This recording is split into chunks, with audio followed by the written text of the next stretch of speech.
भज ले हरि का प्यारा नाम है, गोपाला हरि का प्यारा नाम है, नंद लाला हरि का प्यारा नाम है, गोपाला हरि का प्यारा नाम है, नंद लाला हरि का प्यारा नाम है, श्री राधे गोविंदा मन भजले हरि का प्यारा नाम है, श्री राधे गोविंदा मन भजले हरि का प्यारा नाम है, गोपाला हरि का प्यारा नाम है, नंद लाला हरि का प्यारा नाम है, श्री राधे गोविंदा मन भजले हरि का प्यारा नाम है। अब सभी पुण्य आत्मा ध्यान से सुनिएगा। अभी दो भक्तों ने, एक राजकुमार जी ने और एक वीना जी ने बताया, उसे बिटोरा बोलते हैं, बिटोड़ा। अब ये और पूछना चाहूँगा इन दोनों ही भक्तों से, ये घर के अंदर बनाते हैं या घर के बाहर? घर के बाहर बनाते हैं। बहुत सुंदर। घर के बाहर बनता है। हाँ बनता है, बहुत सुंदर। और ये तो नरेंद्र भाई ने वो नई बात बताई, क्या बताया भैया, आप बताना। कच्चे में। हाँ कच्चे में बनाते हैं। अब आप देखो, आपने अपने अंतःकरण के अंदर ये सारा संसार का गोबर भर लिया हृदय में। देखो कमाल की बिटोरा हमने कहाँ बढ़ा लिया? अपने हृदय में, अपने अंदर बना रखा है। ये तो मैं अगर गलत बोल रहा हूँ तो क्षमा करना। अगर मैं एक शब्द भी गलत बोलूँ, मेरे अंदर भी कहीं पर अपनापन है तो वो गोबर ही ये समझ लेना। यानी ये सबको पता है कि ये गोबर के बिटोरे बाहर बनाए जाते हैं, नरेंद्र भाई ने बताया कच्चे में बनाए जाते हैं। यहाँ तो पक्के हृदय में ठोक के अंदर भर रखा है, ये मेरा, ये मेरा। सोचिएगा कैसे कल्याण होगा हमारा। हमारे डॉक्टर साहब थे, उन्होंने एक बार हमें बताया कि जितनी बड़ी गीतांजलि में हम रहते हैं, इतना बड़ा तो हमारा, पता नहीं क्या बोल रहे थे, क्या है जिसमें हम रहते थे। जैसे ही उनका ज्ञान हुआ, ज्ञान मिटा, ताज्जुब करेंगे इतनी जल्दी मैंने उनके अंदर बदलाव जो देखा, मैं बता नहीं सकता। अपनापन मिट गया। और आप और हम लोग काया में और माया में इस कदर लिप्त हो गए हैं। अभी कितने भक्तों ने बताया कि गोबर का खजाना बाहर कच्चे में खेतों में बनाया जाता है, कुर्डियों में बनाया जाता है, और यहाँ अपने हृदय में, ये सब हृदय में परमात्मा बैठा हुआ है, हृदयेश्वर को बाहर बिठाया हुआ है और संसार को अंदर बिठाया हुआ है।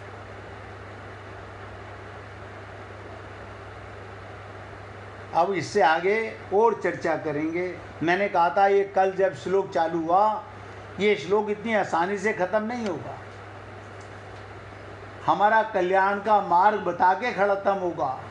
आप जाने, ये एग्जाम्पल जो आते हैं ये भगवान की कृपा से आते हैं। ये मेरे को कोई सुना नहीं था, कभी रटा नहीं था, अभी आया कि अंदर जो हमने गंदगी भर रखी है, हम गंदगी के गोबर बाहर खेतों में बनाते हैं, कच्चे में बनाते हैं, यहाँ पक्के हृदय में ये सब संसार भर रखा है। कर्म योगी का अहम अहंकार भी सेवा में लग जाता है। अहम मिट गया। तात्पर्य उसके भीतर देखिए, अहम तो चला गया, मैं राजा हूँ, मैं मिनिस्टर हूँ, नहीं, अब क्या, मैं तो सेवक हूँ। कितना बड़ा अंतर है। कल तक अहंकार था, आज वो सेवक बन गया।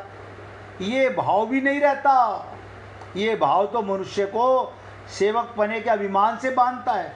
सेवक भी एक अभिमान है, मैं सेवक हूँ।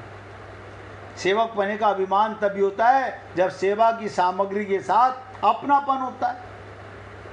सेवा की वस्तु उसी की थी, उसी को दे दी, सेवा क्या हुई? हम तो उससे उरीण हो गए। तेरा तुझको अर्पण क्या लागे मेरा। इसलिए सेवक भी नहीं रहना, केवल सेवा रह जाए, कर्म रह जाए और कर्म योग बन जाए। ये भाव रहे कि सेवा के बदले, अब ध्यान से सुनिएगा, सभी पुण्य आत्मा ध्यान से सुने, कुछ भी आप करते हो, दान देते हो, कोई भी सेवा करते हो, उसके बदले धन चाहना, शरीर का सुख चाहना, परिवार का सुख चाहना, मान चाहना, बढ़ाई चाहना, पद अधिकार आदि कुछ भी लेना नहीं है। हमारे मिनिस्टर लोग, ध्यान से सुनिएगा, जब इलेक्शन आता है, मैं कई बार सोचता हूँ ये इलेक्शन के दिनों में इतने मंदिरों में क्यों जाते हैं। फिर किसी ने मुझे बताया, अरे आपको पता नहीं है, भगवान से प्रार्थना करने जाते हैं हमारी पार्टी को सबसे ज़्यादा सीटें मिलें, हम मिनिस्टर बन जाएं। अच्छा, भगवान इनकी बात सुनते हैं? ना ना। भगवान का कोई लालच नहीं है। मांगन से मरना भला, मत मांगो कोई भीख। मांगन से मरना भला, मत मांगो कोई भीख। इसलिए सेवा के बदले ना धन चाहिए, ना मान बढ़ाई चाहिए, ना पद अधिकार चाहिए, कुछ भी लेना नहीं। क्यों? संसार मांगा तो बंध गए, उस पर हमारा हक ही नहीं है। सेवा का भाव भी बांधता है, बांधने वाला है, ये सब नोट करें। सेवा का भाव नहीं आना चाहिए, सेवा होनी चाहिए। तुमने सेवा का भाव क्यों आया? क्योंकि जो चीज़ तुमने सेवा में लगाई उसमें अपनापन आया। शरीर भगवान का दिया हुआ, इंद्रियां भगवान की दी हुई, सामान भगवान का दिया हुआ, और जिनको दे रहा हूँ उनमें सब में भगवान है। तो मैं कौन हुआ? ये शरीर मिला ही सेवा के लिए था।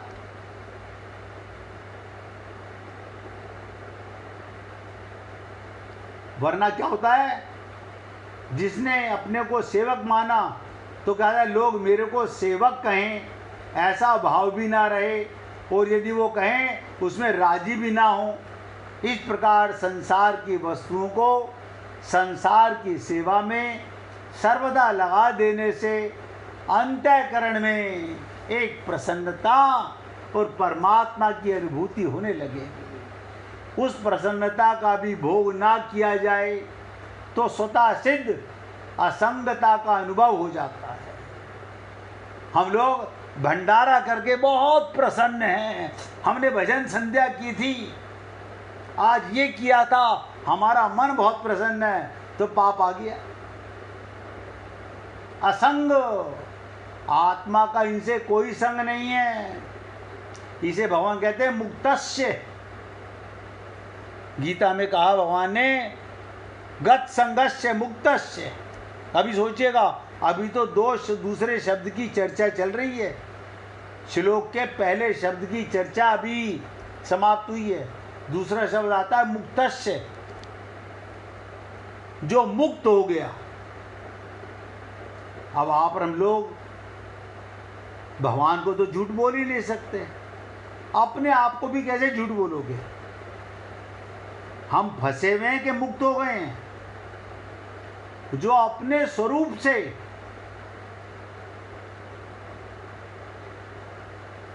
सर्वदा अलग है, यानी आत्मा से जो अलग है, उन क्रियाओं को, शरीर आदि पदार्थों को अपना संबंध ना होते हुए भी कामना, ममता, आसक्ति पूर्वक उनसे अपना संबंध मान लेने में मनुष्य फिर बंध जाता है।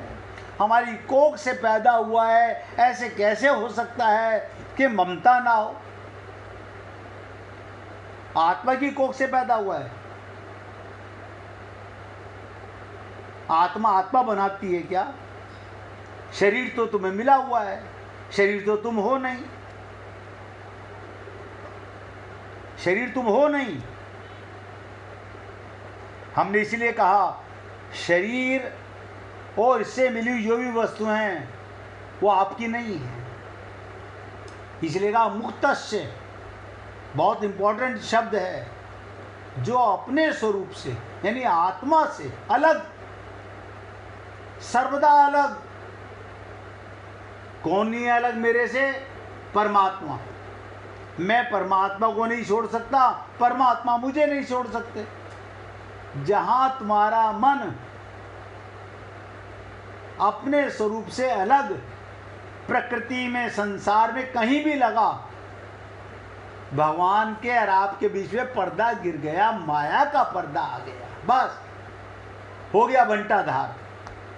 ये तो धन्य है परमात्मा की कृपा और उन संत महात्माओं की कृपा जो आपके और हमारे मन और बुद्धि पर पड़ा हुआ यह ज्ञान का पर्दा है वो मिटाने का प्रयत्न करते हैं। इसलिए कहा मुक्तस्य। अब आप सोच लीजिए, आप तो बंधे हुए हैं, हमारी मजबूरी है। काहे की मजबूरी है? शरीर मजबूर हो सकता है, आत्मा तो मजबूर नहीं हो सकती। मन तो मजबूर नहीं, मन तो शरीर से जुड़ा हुआ है ना। जब शरीर का संबंध है तो मन का भी संबंध है, बुद्धि का भी संबंध है, काया का संबंध है, तो सब संबंध जुड़ गए। आत्मा का कोई बंधन नहीं। आत्मा शरीर में आती है और आत्मा शरीर में चली जाती है। और हम लोग मैसेज भेजते हैं भगवान उनकी आत्मा का कल्याण करे। आत्मा के साथ तो परमात्मा रहता, बताओ कैसे कल्याण करे? उसे आत्मज्ञान हो जाता तो भगवान के लोक में जाता। हम फिर पूछ रहे हैं पंडित जी हमारे दादाजी का कल्याण तो हो जाएगा ना, हमने सारे काम किए हैं, प्रयागराज जाकर के उनकी अस्थियां विसर्जन किए हैं, हमने जो जो जिसने बताया सारे काम किए हैं, अब जो पंडित जी बता रहे हैं वो हम मान रहे हैं। जिस व्यक्ति ने अपने को शरीर माना वो इन कुचक्र में फंसेगा। जिसने आत्मज्ञानी श्रोत्रिय ब्रह्मनिष्ठ को गुरु माना वो माया के जंजाल से निकालने का प्रयत्न करेगा। अब आप लोग सोचिएगा हम कैसे ठगों के पास जाते हैं, किन के चक्कर में हम पड़ जाते हैं। इसलिए कहा मुक्तस्य, इस शब्द को बहुत ध्यान से सुनिएगा। जो अपने स्वरूप से, आत्मा से सर्वदा अलग है। आत्मा की ना कोई माँ है, ना कोई पति है, ना कोई पत्नी है, ना कोई बेटा है, ना कोई मकान है, ना कोई दुकान है, हैं? फिर इस ज्वेलरी का क्या होगा? साथ ले जाना। शरीर की मिट्टी होगी, इसका क्या होगा? ये भी एक दिन मिट्टी से आया है, मिट्टी में मिल जाएगा कभी न कभी। उन क्रियाओं में शरीर आदि पदार्थों से अपना संबंध ना होते हुए, इनसे संबंध नहीं है, फिर भी कामना मन में आई, ममता मन में आई, आसक्ति पूर्वक अपना संबंध मान लेने से हम बंध गए और बंधते ही जा रहे हैं। फिर एक बात सोचो, हम क्यों संत महात्माओं के पास जाते हैं? आत्मा के कल्याण के लिए या शरीर के कल्याण के लिए? शरीर के कल्याण के लिए या तो डॉक्टरों के पास जाओ, या तांत्रिकों के पास जाओ, या ज्योतिषियों के पास जाओ या पंडितों के पास जाओ, ठगों के पास जाओ, संत महात्माओं के पास मत जाओ। संत महात्मा के पास जाओ तो केवल आत्म कल्याण के लिए जाओ। ये सारे व्यभिचार मिटाने के लिए जाओ। इसलिए ममता आसक्ति पूर्वक जहाँ अपनापन हो गया, बंध गए, पराधीन हो जाता है जीव। आत्मा होते हुए पराधीन, मैं तो पति के अधीन हूँ, मैं बेटे के अधीन हूँ, मैं मन के अधीन हूँ, मैं बुद्धि के अधीन हूँ। आपको क्या पता? हाँ, बात तो सही कह रहे हैं, हमें क्या पता। हम सब लोग एक काया को अपना मान के, मैं मान के, माया के चंडाल चोकड़ी में फंस गए। इसलिए कर्म योग का अनुष्ठान करने से, ये कर्म योग का अनुष्ठान क्या है जो भगवान बता रहे हैं? जब माना हुआ अवास्तविक संबंध मिट जाता है, बस मेरा कोई नहीं है, मैं किसी का नहीं, मेरा कोई नहीं। ये मीरा का, मैं तो सोचता हूं धन्य हो मीरा, संत रविदास की कृपा से उसने माया मिट्टी के शरीर को, अब मिट्टी के संसार को, परिवार को अपना नहीं माना। और भगवान ने सबके सामने आत्मसात कर लिया, आत्मा को अपने में मिला लिया। लेकिन आप और हम लोग जो अपने को शरीर मानेगा वो मन का गुलाम होगा, बुद्धि का गुलाम होगा, अंतःकरण उसका गोबर से भरा होगा। वो कहीं ना कहीं रिश्ते नातों में पूरी तरह लिप्त कर फंसा हुआ होगा। आप मेरे से वैसे पूछोगे, कभी मैं नहीं बोल पाऊंगा ये बातें। ये तो भगवान की कृपा है कि सत्संग के अंदर मेरे को वो कड़वे शब्द आते हैं, मैं आपको बताता हूँ। अवास्तविक संबंध मिट जाएगा, कर्म योग का अनुष्ठान। अब देखिएगा, मैं तो देखता हूँ कई बारी क्रिकेट जीतने के लिए अनुष्ठान हो रहा है, वर्षा कराने के लिए अनुष्ठान हो रहा है, धन कमाने के लिए अनुष्ठान हो रहा है। हम बिना स्वार्थ के तो कोई काम नहीं करते, बिना स्वार्थ के तो कोई काम नहीं करते। तो हम सही मायने में कर्म योग नहीं करते, हम स्वार्थ का कर्म करते हैं और बंधते ही जा रहे हैं। हम सब बंधते ही जा रहे हैं। तो क्या होगा? जिसने कर्म योग का अनुष्ठान किया, जिसने किया, उसका अवास्तविक माने माना हुआ गोबर का संबंध, मिट्टी का संबंध मिट जाएगा। तब क्या होगा? कर्म योगी सर्वदा असंग हो जाता है। असंग होते ही सर्वदा मुक्त हो जाता है, अर्थात स्वाधीन हो जाता है, आत्मज्ञान हो जाता है और भगवत प्राप्ति का अनुयायी बन जाता है। अगर अभी भी किसी भक्त को सुनने में, समझने में कोई अंतर हो तो पूछने का प्रयत्न कीजिएगा। ये मत सोचिएगा कि हम पूछें कि नहीं पूछें। पूछोगे तो 10 जनों का फायदा होगा। या तो आप भली प्रकार समझ गए हैं, और समझने का मतलब है अब जीवन में उतार रहे हैं, हम अपनी अज्ञानता को अब मिटाना चाहते हैं। दो ही बातें हैं। जैसे शरीर के लिए, एक चीज आपसे पूछनी जी मेरे भाई बोलो ना। तो ये कल आप उसमें टॉपिक में अपने आप ले लीजिएगा जी। बुद्धि को विवेकपूर्ण कैसे बनाए? बहुत सुंदर, कल ले लेंगे मेरे भाई। आपने बहुत सुंदर बात पूछी है। हाँ, कल आपको, कल सबसे बड़ा यही, सबसे पहला यही बात उठाएंगे, बुद्धि को मिटाकर विवेक कैसे जागृत किया जाए। वही स्वाध्याय है और सत्संग तो हम करते हैं। हाँ हाँ हाँ, बहुत सुंदर है। वो विवेकपूर्ण बनाने में वो भी मैंने पढ़ा है कहीं, हाँ हाँ, समझे? तो आगे और भी कुछ है कि ये जो और, देखो, और चीजें हम क्या पढ़ा है। मैं कल आपको एक ऐसी चीज बताऊंगा, कुंभक ध्यान सब लगाते हैं, विवेक जगाने के लिए कुंभक लगाने के लिए कौन सी क्रिया होती है? ऐसे ही जो है, हाँ है ना ना ना ना, कल बताऊंगा मेरे भाई, वो कुंभक का मतलब क्या होता है। तो उस समय आपको ये विवेक का पता चलेगा, ना मैं शरीर हूँ, ना मैं मन हूँ, ना मैं बुद्धि हूँ, ना मैं अंतःकरण हूँ, ना मैं ब्राह्मण हूँ, ना मैं क्षत्रिय हूँ, ना मैं पुरुष हूँ, ना मैं स्त्री हूँ, मैं आत्मा हूँ।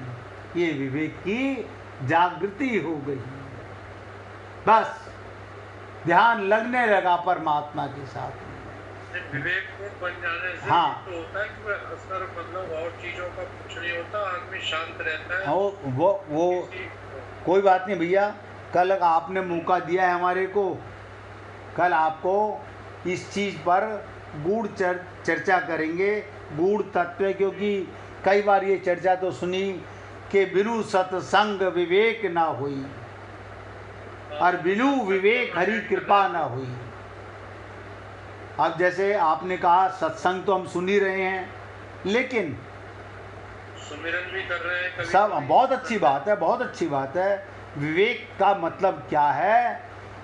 हमारा विवेक कैसे प्रचंड होगा, हमें आत्मज्ञान कैसे होगा, हमारा परमात्मा के साथ लोग कैसे लगेगी, सत्य के साथ संग कब होगा, सत्य सत्य सत्संग। जब सत्य आत्मा का ज्ञान होगा तभी सत्य परमात्मा का अनुभूति होगी, तब ही सत्संग होगा। तो भागवत कहाँ से हमें मिलेगी? भागवत तो मिलेगी ना ना, बता रहा हूँ भाई, विवेक कैसे? हाँ बताता हूँ, विवेक से ही तो भगवान मिलेंगे। विवेक ही तो बता रहा है कि परमात्मा ही मिले हुए हैं, बाकी सब माना हुआ है। ये जो बता रहा है ये मेरा संसार में, वो विवेक नहीं है, वो बुद्धि है। जहाँ जहाँ संसार में अपनापन जाएगा वो बुद्धि है, मन है, इंद्रियां हैं। बुद्धि तो पलटती रहती है ना। हाँ, बुद्धि में तो आता जाता रहता है, लेकिन विवेक जागने के बाद ये आत्मा विवेकशील हो जाती है। कोई कितना भी मुझे बुरा कहे, मुझे बुरा नहीं लगता, क्योंकि इसने जो बुरा कहा है वो शरीर को कहा है, मैं शरीर हूँ नहीं। कल चर्चा करेंगे इस पे मेरे भाई। आज तो मुक्तस्य पे चर्चा की है, कल भैया ने हमें टॉपिक दे दिया है, कल इस पर मनन भी करेंगे, चिंतन भी करेंगे और भगवान से प्रार्थना करेंगे आप सब पुण्य आत्माओं को विवेकी बनाने के लिए, आत्मज्ञानी बनने के लिए, भगवत प्रेम की अनुभूति करने के लिए सबको भगवान की कृपा के पात्र बने। आज कोई भक्त है भजन सुनाने वाला? नहीं है तो कीर्तन कर लेंगे भाई।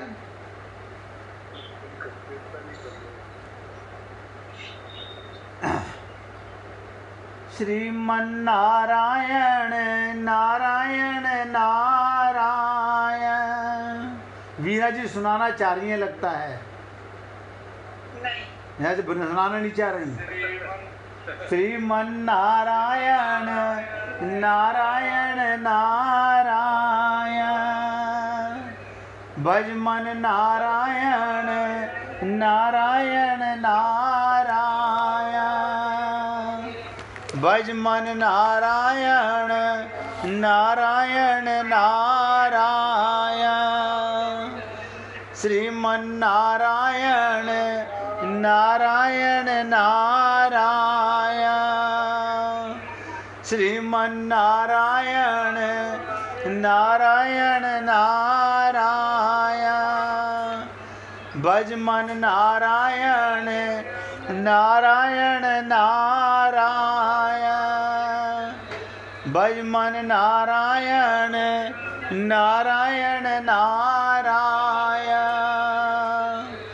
श्रीमन्नारायण नारायण नारायण श्रीमन्नारायण नारायण नारायण भज मन नारायण नारायण नारायण